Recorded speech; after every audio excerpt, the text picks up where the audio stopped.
¿Lo escuchaste? No me refiero al aire acondicionado o a la respiración de tu vecino. Te pregunto de nuevo, ¿lo escuchaste? ¿Escuchaste el silencio? El día de hoy quiero hablar contigo sobre el silencio, sobre el poder del silencio. Y para eso te voy a pedir que empecemos imaginando una historia. Entonces te voy a pedir que cierres los ojos. Imagínate que estás enamorado, estás cacheteando las banquetas como quien dice. Llevas ya un tiempo saliendo con esta persona y un día te animas. Estás muy nervioso, pero sabes que es el momento.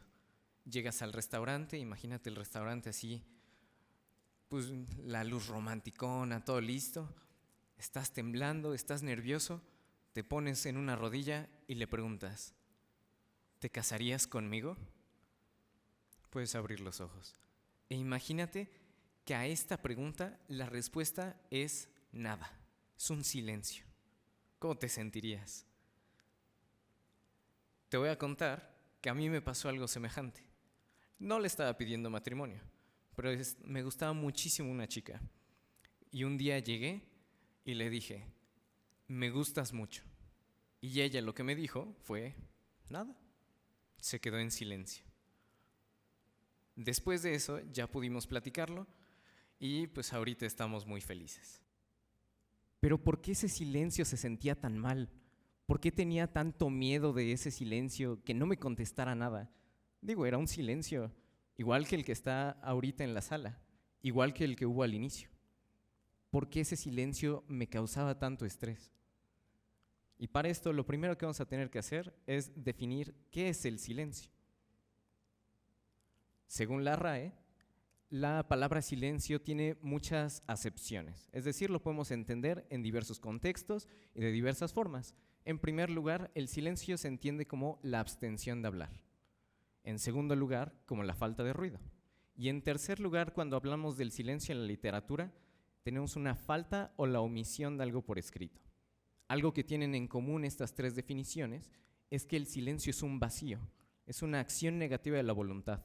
Yo me abstengo de hablar, yo no hago ruido, yo no escribo algo para que haya un silencio en la literatura. Y como es un vacío, sentimos esta necesidad de llenarlo. Esto es algo que ya desde hace mucho tiempo lo sabían. El pensador lituano-estadounidense Alexander Schmemann, ya desde el siglo pasado en uno de sus libros, decía que el silencio, más bien la música, se está convirtiendo en un ruido de fondo. Ya no es algo que escuchamos, ya no es algo a lo que le prestamos atención. Es algo que ponemos cuando estamos trabajando, cuando estamos con las conversaciones, cuando estamos leyendo, cuando estamos escribiendo. Y no me dejarán mentir, yo creo que más de uno tiene su playlist, como esta que tengo yo en una plataforma, de las canciones para barrer la casa. O quien no tenía su CD para trapear la casa, ¿no? Es más, cuando yo estaba preparando esta charla, cuando hice la presentación y cuando preparé el guión, yo tenía música porque no quería estar en silencio. Ahí se repite esto que nos está diciendo Schmemann. No entendemos el silencio. Esta necesidad permanente de música revela la incapacidad del ser humano para entender el silencio, para disfrutarlo. Y bueno, muchas gracias a todos por venir. Esto fue la conversación.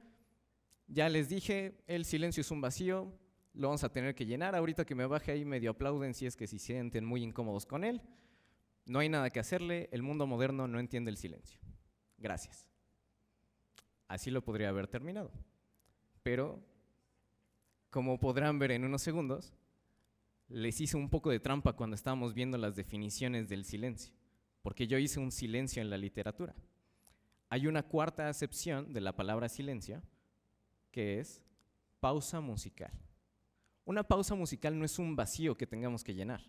Una pausa es algo que nos prepara para dar el siguiente paso. Y para esto, no lo digo yo, lo dice otra persona muy famosa, que tal vez ustedes conocen, que es Mozart. O bueno, se lo atribuyen a él, ¿verdad? Quién sabe si sí lo haya dicho. La música no está en las notas, sino en el silencio entre ellas, en las pausas. Y para comprobarlo, les voy a pedir a ustedes que me ayuden con una canción muy famosa que en el mundo en general se le conoce como un vals de Strauss, pero aquí en México lo conocemos como el famosísimo Queremos pastel. ¿Sí? Entonces miren, así va a estar la dinámica. Cuando yo cante Queremos pastel, voy a aplaudir y ustedes dicen pastel, pastel, pastel. ¿Sí? ¿Todos se la saben? ¿Sí? ¿Puedo confiar en ustedes que van a tener el silencio entre las notas? ¿Sí? Entonces vamos a empezarlo. Queremos pastel. Queremos pastel. ¿Qué pasa si nosotros acortamos ese silencio? Queremos pastel. Queremos pastel. Cambió completamente. Ya no es la misma canción la que estábamos cantando antes que ahora. Ese silencio, esa pausa, no es un vacío que tengamos que llenar, sino pues le meteríamos, nos iríamos tendidos y nota tras nota, tras otra nota, así para que no haya ningún silencio. Pero ese no es el punto. La pausa musical nos prepara para lo que sigue, no es un vacío que llenar. Y bueno, como les decía al inicio, Schmemann también concluye su frase diciendo, para entender el silencio no como una ausencia, sino como una presencia y la condición para toda presencia real. Sin este vacío no se puede llenar. Sin esta pausa no nos podemos preparar para lo que sigue. Sería bastante aburrida y cansada una vida en la que no pudieras descansar, en la que todo el tiempo estuvieras cosa tras cosa tras cosa. Hay que descansar, hay que tener una pausa. Pero todavía no les he dicho cuál es el poder del silencio. El silencio, pues sí, te prepara para otras cosas, sí, es la base de la música, pero el silencio tiene un gran poder en una palabra que nosotros en el español, en este idioma tan bonito que tenemos, lo definimos como inefable. Lo que no se puede expresar con palabras.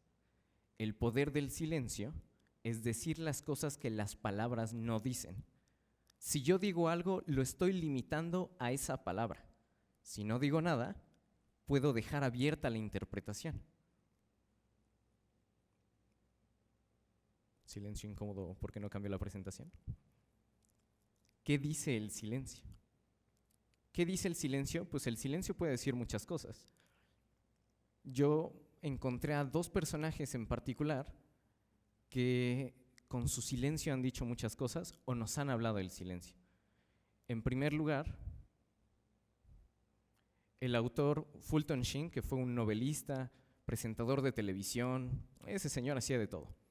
En su obra Son tres los que se casan, él decía, las personas que aún no se aman necesitan palabras, necesitan estarse diciendo cuánto se quieren. Las personas que se aman profundamente prosperan en silencios. ¿Por qué prosperan en silencio? Suena un poco contradictorio. ¿Por qué quisieras estar en silencio con aquella persona a la que amas tanto? ¿Por qué no estarle diciendo, oye, te amo, te quiero, es muy bonita, etcétera? Prosperan en silencios porque su silencio dice más de lo que ellos pudieran decir. Su silencio dice cuánto se aman, su silencio dice cuánto se quieren, su silencio dice cuánto quieren el bien para la otra persona. Este es un secreto y es un poder que los monjes y los enamorados han descubierto desde el inicio de la historia. El segundo personaje que nos va a ayudar a entender este silencio es este señor que ven aquí en las fotos. Este señor es el general Tomás Mejía.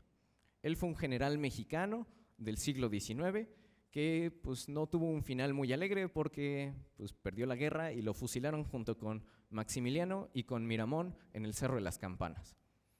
Y fue justamente en el momento de su muerte cuando habló con su silencio. Los iban a fusilar y Maximiliano empezó a decir, mexicanos, por favor no me disparen a la cara para que me reconozcan de nuevo en Austria. Miramón les dijo, yo no soy un traidor, yo hice todo por México. Tomás Mejía no dijo nada. Y como lo relata uno de sus biógrafos, con su silencio lo dijo todo. ¿Qué dijo con su silencio?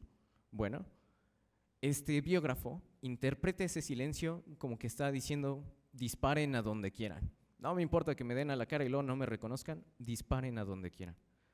Yo creo que Tomás Mejía decía otra cosa.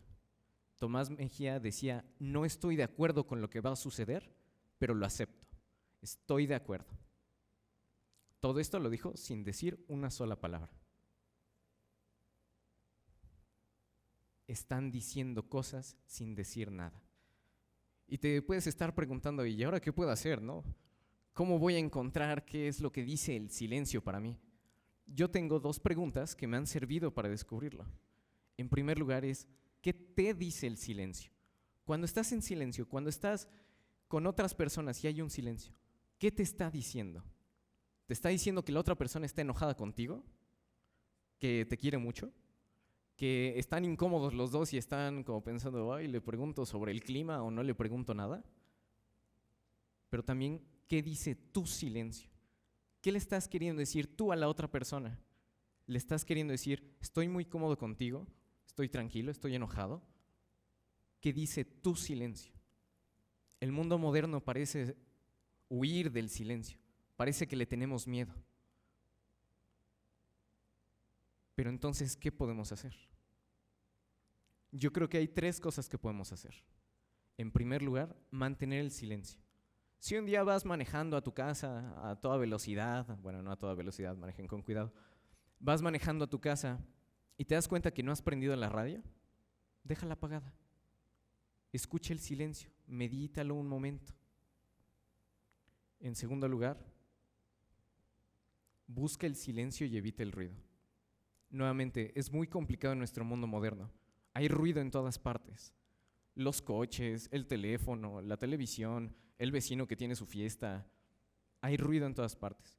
Pero hay momentos en los que tú puedes buscar ir a un lugar en el que haya menos ruido o en el que haya silencio. Búscalo. No te digo, vete al cerro y vívetela ahí toda la vida, pero 5 minutos. Tómate un par de minutos para estar en silencio. Y en tercer lugar, escucha tus silencios. Escucha qué es lo que quieres decir con ellos. No es simplemente estar en silencio por estar en silencio y porque te lo dijeron en una TED Talk y entonces ahora voy a poner en práctica todos los consejos y me voy a callar todo el día. No, escucha tus silencios. ¿Qué dices? ¿Qué te dicen? Y yo con esto les puedo decir que hemos llegado al fin. Y ahora ya van a poder llenar ese vacío porque este es el verdadero fin de la plática. Muchas gracias.